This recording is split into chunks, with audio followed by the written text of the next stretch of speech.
คุณนิตยาคะปริมาณฝนที่คาดการเอาไว้น่ากลัวแค่ไหนคะคุณพรวดีคุณวราวิทย์คะปริมาณฝนในบางจุดอาจจะเกิน150มิลลิเมตรก็เป็นได้นะคะแต่ถ้าเทียบง่ายๆอุปกรณ์ปัดน้ำฝนเบอร์ที่แรงที่สุดแล้วก็ยังมองไม่เห็นทางและที่สำคัญค่ะบริเวณที่เป็นปลายแหลมหรือเกาะต่างๆนะคะที่ทิศทางพายุจะเคลื่อนผ่านจะต้องเฝ้าระวังเช่นเดียวกันเพราะคลื่นอาจจะมีความสูงมากถึง5 เมตรค่ะทีนี้นะคะคุณผู้ชมมาดูเส้นทางของพายุตรงบริเวณนี้นะคะก็คือเกิดจากการเคลื่อนตัวของพายุโซนร้อนของปลาบึกนะคะที่กำลังเคลื่อนตัวทางทิศตะวันตกด้วยความเร็ว10 กิโลเมตรต่อชั่วโมงนะคะคาดว่าจะเคลื่อนผ่านปลายแหลมยวนและเคลื่อนลงอ่าวไทยตั้งแต่เย็นวันนี้ก่อนที่จะส่งผลกระทบทำให้วันที่3ถึงวันที่5 มกราคม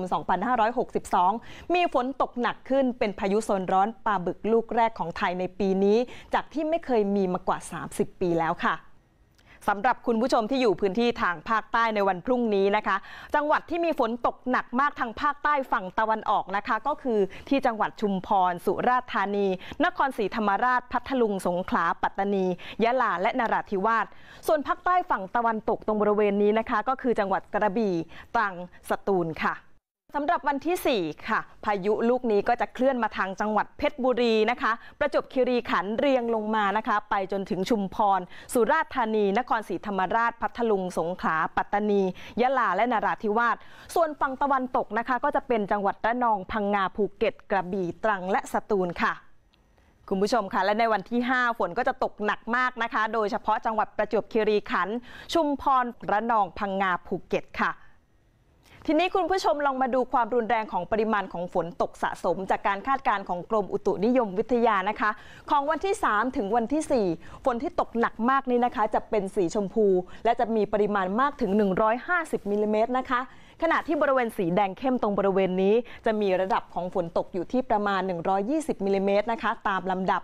ส่วนสำหรับวันที่4ถึงวันที่5ปริมาณฝนตกสะสมที่เป็นเฉดสีชมพูตรงบริเวณนี้นะคะจะเข้ามาที่จังหวัดประจวบคีรีขันธ์ชุมพรกันแล้วค่ะปริมาณฝนก็จะอยู่ที่150มิลลิเมตรค่ะฝนที่ตกหนักขนาดนี้นะคะอาจจะทำให้หลายจังหวัดในบริเวณนี้นะคะมีฝนตกแช่นะคะตลอดทั้งวันค่ะซึ่งอาจจะส่งผลกระทบกับพื้นที่น้ำท่วมที่เกิดซ้ำซากก็เป็นได้ค่ะขณะที่กรมอุตุนิยมวิทยานะคะก็คาดการณ์ว่าคลื่นของพายุลูกนี้อาจจะสูงมากถึง5 เมตรค่ะส่วนวันที่4เป็นช่วงที่พายุนั้นได้เข้ามาสู่บริเวณอ่าวไทยแล้วในบริเวณใกล้จุดศูนย์กลางนั้นความสูงของคลื่นอาจจะขึ้นไปได้ถึงมากกว่า5 เมตรนะครับมากกว่า5 เมตรนี่ก็จะเป็นอันตรายจากนั้นในช่วงวันที่5พายุนี้จะค่อยๆเคลื่อนตัวไปทางฝั่งอันดามันแล้วก็จะเคลื่อนออกจากประเทศไทยไปนะครับ